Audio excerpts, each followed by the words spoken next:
And even within a lifetime, we can change. We don't have to be who we are or who we were.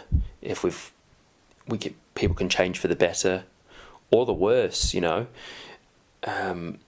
We're all human beings, and we're all capable of anything, and we can't stereotype a race of people. Now, there is, in this country, in the UK, there's been a lot of knife violence. I think a lot of it's been located in London, and I believe a lot of those guys are people of colour killing probably other people of colour in gangs. Now, why am I bringing that up? Why I'm bringing it up is I'm saying that when we're having these marches at the moment all around the world for a Black Lives Matter and that, I would like to hear, I don't know whether any of these guys that are talk on the megaphones, I'd like to hear them also say, come on guys, let's stop killing our brothers and sisters, as well as calling out what they feel is institutional racism and police being oppressed by the powers, the authorities, the police. I'd like to hear them also say, come on, let's lift ourselves up. We've got to stop this nonsense, these gangs. And I know there's gangs from all races, No, I don't understand these economically deprived backgrounds that they grow up in. But I also know that there is plenty of poor white people as well. They call them trailer trash, which is a bit of a derogatory. Well, it is a derogatory. It's not a nice name, is it, to be called trash? But plenty of white people as well who are not poor, who are not rich. That's the reality. We live. The real issues of this world are around inequality, economic inequality, paying people less and less, and it varies from country to country. We say the third world. There's only one world, and we all live in it. We all live in this planet, this spinning lump of rock that's spinning around in space, which is a speck of dust, really, in a kind of vast universe. And in fact, it blows your mind when you see how small the Earth is compared to these giant planets. Why am I bringing that up? Now, the real issues, and I'm not dismissing racism or any of these issues, the big issue is the whole system itself. The whole global system is one of inequality and exploitation.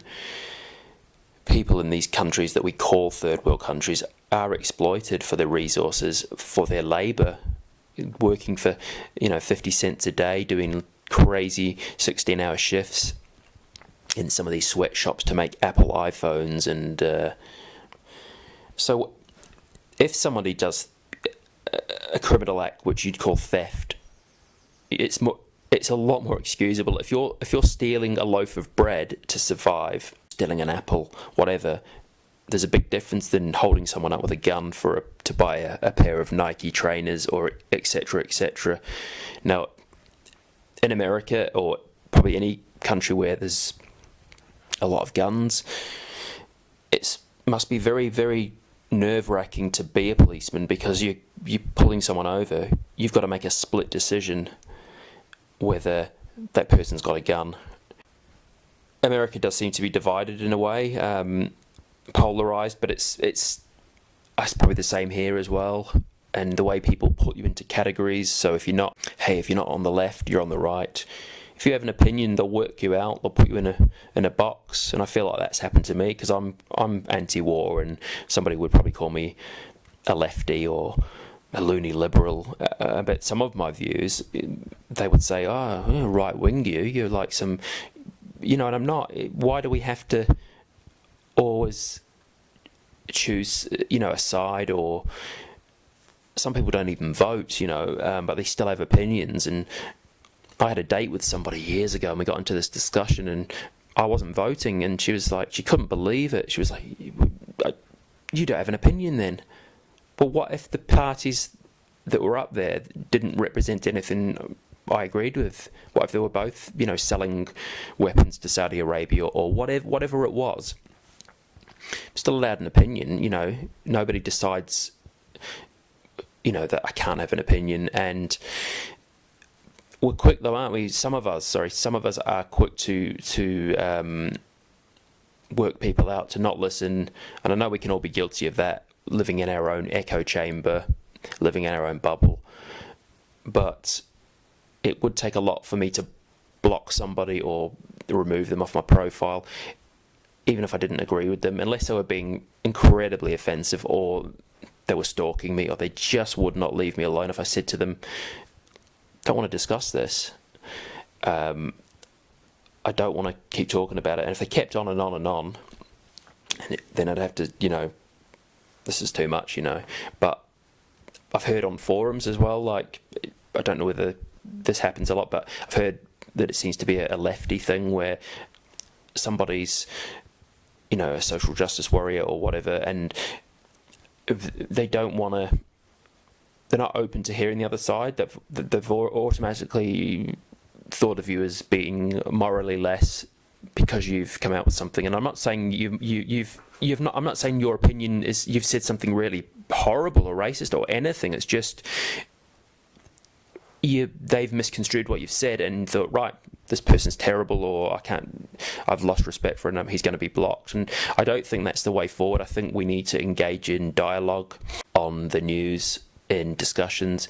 We can't be scared to say things, you know, to have opinions, because we'll be seen as that. You just can't say that anymore in society, you know. I mean, I'm not talking about being outrageous and being properly extremely racist or any of the stuff, whatever it is, sexist, but we need to have rational discussions. You might not always agree on it, but you've got to speak your mind, because if you stop people talking, you just drive these movements underground. You're not going to stop it, and it becomes more dangerous then. Let's have it out in the open. Let's hear what people think. Speak their minds. If people have got legitimate concerns about an issue, whatever the issue is, let's speak about it. We need to be very careful as people, whether it's to do with race or anything, not to be offended, because you can't read somebody's heart. We can all be wrong about things. If you look at history as well, things tend to swing one way and then the other. So they'll get too permissive, and then they'll possibly get too strict. Human beings have done bad stuff, like tribals, you know. You can take the race out of it. We have done bad stuff. Just go onto Google and just type in the history of slavery. Now, I'd like to know some of your thoughts on all this, and I hope I've been respectful in the last 2 videos that I've made talking about this. And I'm going to put a link below, which is a really good video I stumbled across. It's 2 guys from America. They do happen to be people of colour, to use that phrase.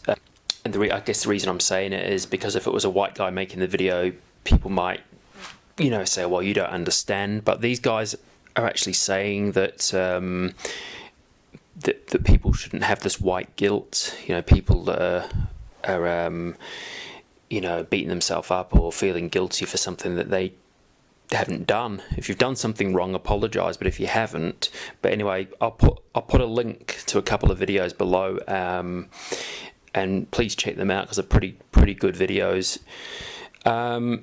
And if you've got this far, I just want to say, you know, I really appreciate you listening to me, and I hope you've got something from the video. And leave me a few comments below if you want. You know, just leave me your thoughts. You don't even have to agree with me, obviously. Just that's what debate and discussion is about.